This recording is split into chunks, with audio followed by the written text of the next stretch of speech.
It only took me breaking my leg for us to go exploring. Do a little sightseeing. Yep.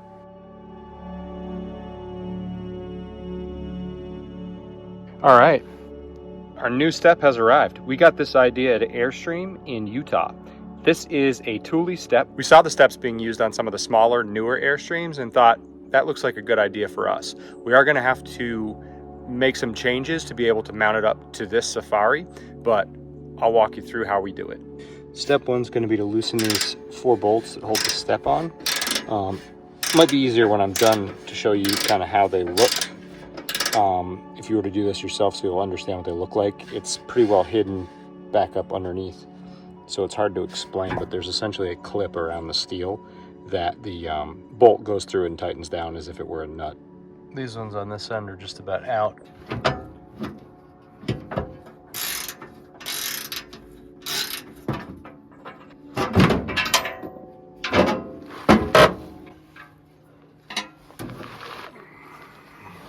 All right, with the steps taken out, I can show you that this clip around here is threaded on the backside. It basically rides over the metal cross member because it's fairly blind and hard to get to.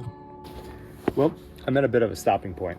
I like where the step is and basically how it all lines up, but I think some of the problem that we've been having relates to this part of the frame and where it meets the spar, maybe giving us some of the flex that we had in the old step. Now, some of the flex was clearly in the wear, in the pivot points in that step, and so it needs to be replaced.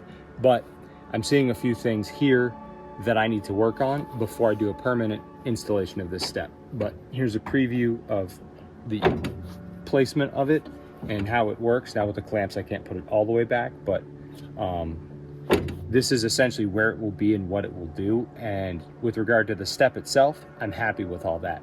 But I don't think I can install it till I make some repairs on a couple things up here on the frame.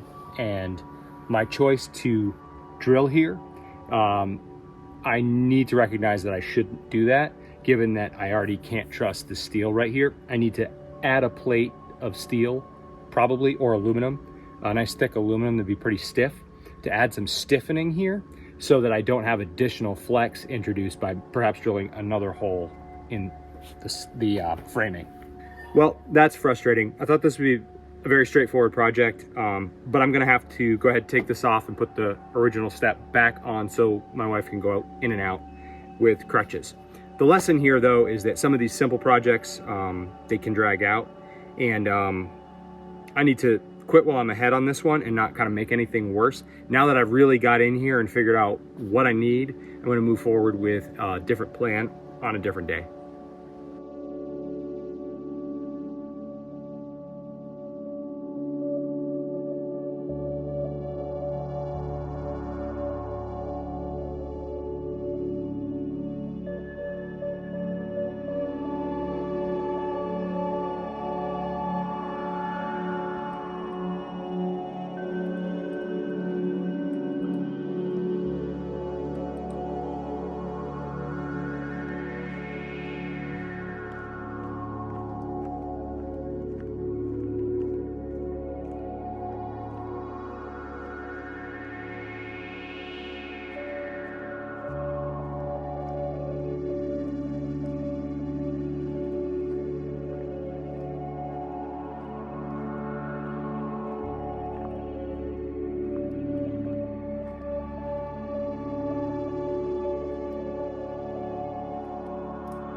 Little Crater Lake, it's an interesting spot near our campground in Oregon. It's just a geologic kind of anomaly. It's very deep and it's like 34 degrees year round. Water coming up from deep and very cold. So that's a tree underwater from where it goes in over there. Just very, very clear. Unfortunately, the sun glare messes with it a little bit, but it's a neat look. Lots of logs in the bottom. I'm glad we came. I gotta start making my way back. You two can hang out here for a little while, but one thing the doctor told me was not to fall. Yeah. So I'm gonna go really slow and really carefully. Take your time going slow back. Yep. We'll catch up in a minute. It's no wonder, though, people complain about the mosquitoes over here because the campground's situated next to the marsh. Yeah, it's a neat high elevation marsh. It's really cool. It has its ecology. But, you know, mosquitoes will be raging over here. It only took me breaking my leg for us to go exploring. Do a little sightseeing? Yep. Sorry.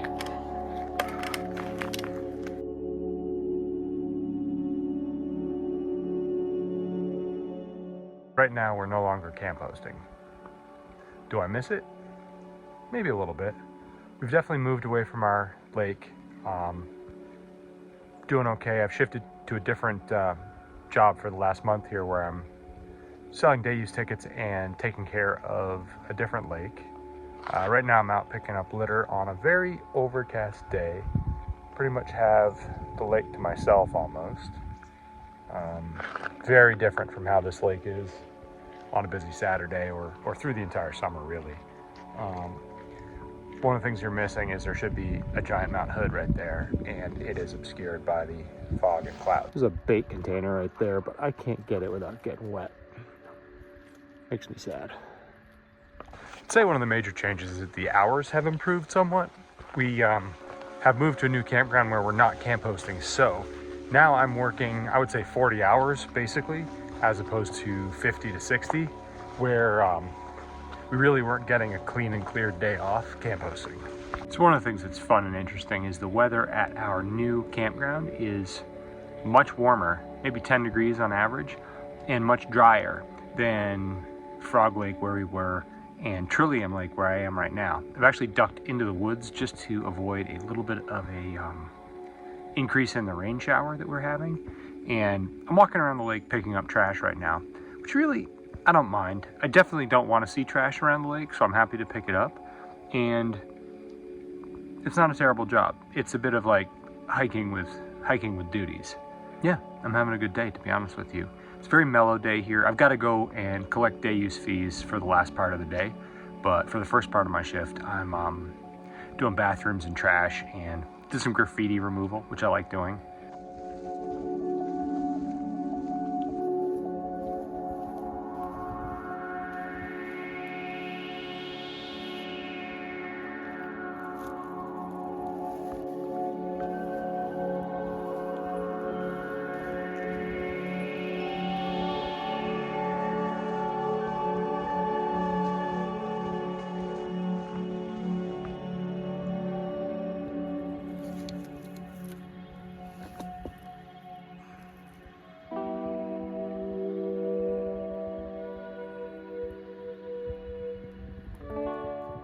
We definitely need the rain.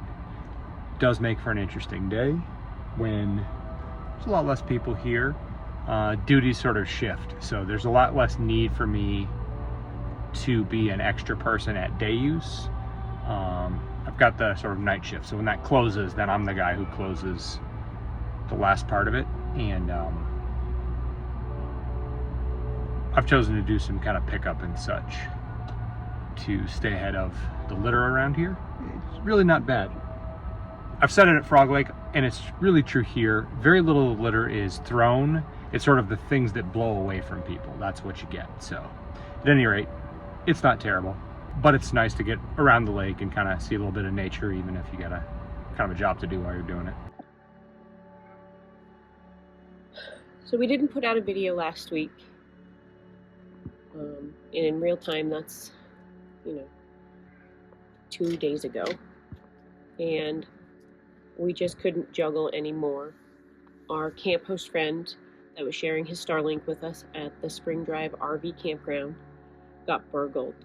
We had pulled off site in search of cell signal, and they wiped out everything. Just everything. All his electronics, any cash he had on hand, his shave kit, his jackets, his shoes.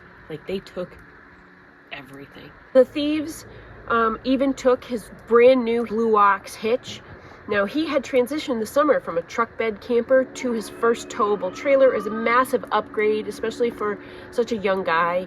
And I just felt so bad. He felt so trapped and powerless in this dangerous, situation. So when law enforcement was done, we wanted to step in and go get his rig for him and tow him close to us so that we can help support him. His family and friends just want to get him, his parents want to get him home to Pennsylvania for the winter.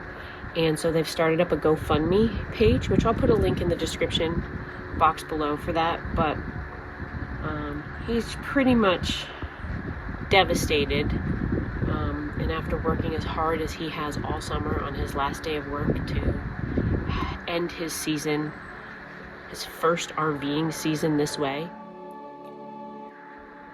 On the road, Andrew and I have found an amazing community. We've met the most awesome people most of the time.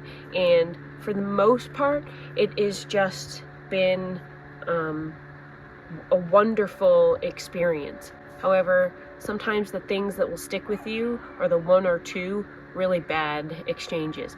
And I have to say, I'm really impressed with this young man, his positive can-do attitude. He's just pulling himself up and figuring it out. And so we wish him all the best. What a special young man.